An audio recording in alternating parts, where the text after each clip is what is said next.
Now that we've set the proper foundation with all of our definitions, let's move into greater detail on the steps to follow in complying with the Export Administration Regulations. In our first bullet point, let's state that the major areas that incorporate the steps in complying with the EAR are the following, some of which we've already talked about, some of which we haven't, all of which we'll be going into greater detail.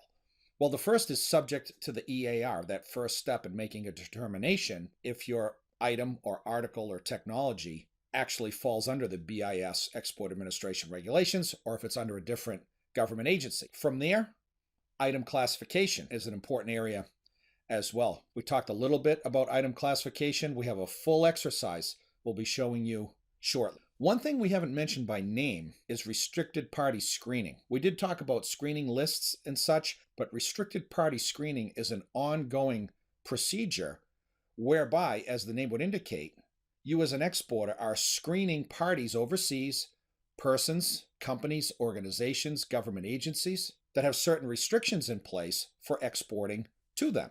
We mentioned briefly the general prohibitions, or what are also referred to as the 10 general prohibitions, certain scenarios, certain instances, circumstances under which exports are prohibited. We'll be talking more and more about use of the CCL and country chart.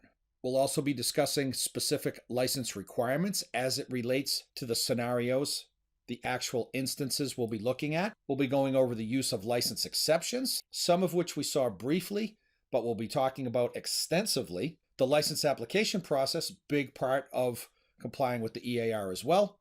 And then, of course, record keeping, which we haven't mentioned here, but went into as it related to the ITAR. We'll be doing the same as it relates to the EAR. So all of these are major areas that incorporate the steps in complying with the Export Administration Regulations. Let's dive in a little bit deeper. So the first step we've mentioned a couple of times now is that process of making sure that the item isn't subject to jurisdiction by another government agency. The terminology we've brought forth several times, subject to the EAR.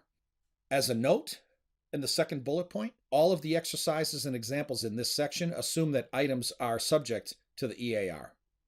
As a best practice, and we'll be going through this ourselves, we want to use the EAR export control decision tree to help visualize and guide the license determination process. More on the export control decision tree momentarily. We'll be seeing this slide, the export control decision tree, on a number of occasions moving forward. For now, we just want to give a visual portrayal of what it looks like and point out that the first step in complying with the EAR is making sure that our items, technology, or software are indeed subject to the EAR. You'll note that in our red circled area. But this is a decision tree that's going to allow us to make specific determinations about items that we wish to export to certain countries, to certain end users, for certain end uses. So we won't go into it in too much detail here, but just to start to get the process of feeling comfortable with the decision tree moving forward, let's run through a little bit of it.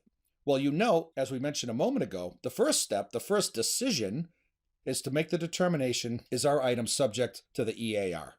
Now, if it's not, meaning it's subject to ITAR or the Department of Energy, another government agency, we're going to go to the right and exit the EAR because we're not subject to the EAR. As we said a moment ago, all of our exercises are building in the assumption that indeed what we're talking about, the items that we're talking about, are definitely subject to the EAR.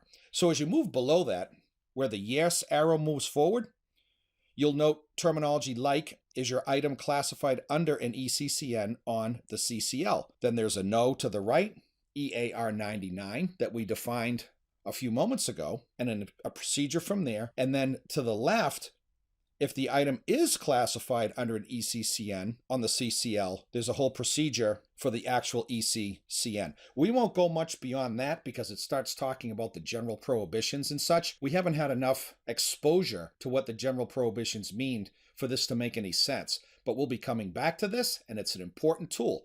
And as you'll note in the lower right-hand corner, all of this can be found in the EAR Part 732, Supplement Number 1. This is published by the BIS. So let's move on from here. We'll come back to it later.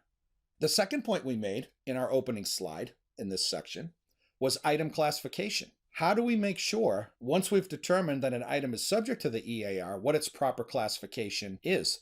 Does it appear with an ECCN on the CCL? If so, what is it? What are the license exceptions that are available? Is it EAR 99? These are all the things that we're trying to determine through the classification process. So there are really three ways to classify an item. Let's look at the first one. Well, number one, contact the manufacturer. If we're an exporter and we didn't make the product that we're looking to export, we can ask the manufacturer of the item for the ECCN. We can also self-classify using the tools that we alluded to previously, the CCL index and the CCL itself, to determine if an item has an ECCN. As a best practice, and we'll see this in subsequent slides, we can use some tools provided by BIS in the EAR, and it's on their website. They're called Order of Review Decision Tree Tools. They'll help us in that self-classifying process. Continuing on, if we're not comfortable with asking a manufacturer or our own ability to self-classify entirely or on our own, there's a great tool out there that BIS provides, and we can submit what's called a formal commodity classification request directly to BIS. Now, in our first sub-bullet point, we'll see that this commodity classification request is conducted via the BIS online tool. It's called SNAP-R. SNAP-R stands for Simplified Network Application Process Redesign. SNAP-R also administers online license application processes, but commodity classification requests are also handled through SNAP-R. Second sub-bullet point, each commodity classification request is assigned a Commodity Classification Automated Tracking System number, CCATS, so we can follow the progress of our request moving forward. Normally, depending on the circumstances, the response to a commodity classification request is within 14 calendar days. Now, as a best practice, and you should be doing this anyway, especially if you're self-classifying, but when submitting a commodity classification request, be sure to attach information like technical specifications, brochures, etc. This will help BIS professionals to make a determination about how your product should be classified, because a lot of the classification parameters are based on the technical specs of the item itself, its capabilities. So that's a good best practice to adhere to. Here's an interesting topic, what's referred to as an advisory opinion, and it's different from a commodity classification request. You'll note, an advisory opinion request is a written request to BIS that solicits assistance in interpreting the EAR. A classification request is just that. Dear BIS, based on these technical parameters, please help me to classify my product. Advisory opinion does more than that. As we see in our second bullet point, it provides clarification on policy and meaning of the EAR. We did say, as we note in our third bullet point, that an advisory opinion is different from a classification request. It's not limited to classifying items. As such, second to the last bullet point, advisory opinions can help exporters classify an item correctly. That response usually comes within 30 calendar days. But let's reiterate that advisory opinions, while helpful in classifying items correctly, do much more than that. Clarification on policy, meaning of the EAR, etc. Good tool to have out there. A couple of other tools that we want to bring to light. This is straight off the BIS website. Decision tree tools.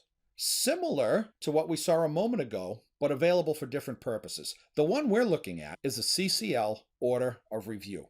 And its real intent, as we'll note from the title, is to provide an interactive tool that helps in the classification of exported items. Now, you'll note on the left-hand side, there's a couple of tools there. Decision tree tools, CCL Order of Review, that's what we're looking at right now. Additional information on specially designed, that definition that we gave previously. So there's a bunch of different things that we can use decision tree tools for. But as it relates to Order of Review, this really has to do with subject to the EAR. Does an item fall under a different agency like the ITAR? Has it been moved from the USML under the 9X515 or 600 series? That's what we're talking about here. We're just providing some additional visuals on some of the tools that are out there. So let's have a look at the CCL Order of Review overview. First paragraph, Department of Commerce, BIS, offers the following tools to users to help them identify the steps to follow when reviewing the Commerce control list, which, as we've said a number of times, is found in supplement number 1 to part 774. This tool will help you classify items that are subject to the EAR.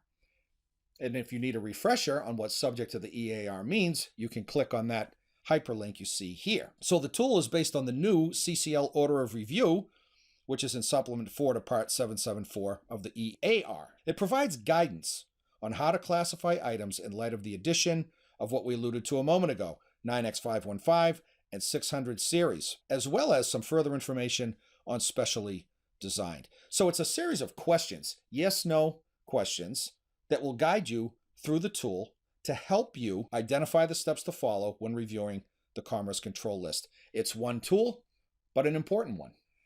Now we're looking at SNAP-R uses and instructions screenshot. To reiterate, SNAP-R stands for the Simplified Network Application Process, and we've put it up here specifically as it relates to commodity classification requests, because you'll note in the subtitle, the use of this tool is for the submission of license applications, we already said, and we'll go into more detail that SNAP-R is all about license applications and returns, but also commodity classification requests that we talked about just a moment ago, as well as AGR notifications. So this is a tool that we can use. Of course, you have to have an account, a login with SNAP-R, online registration, self-management of your account and such, but you can track commodity classification requests through SNAP-R. So yet another strong tool that BIS is providing all online.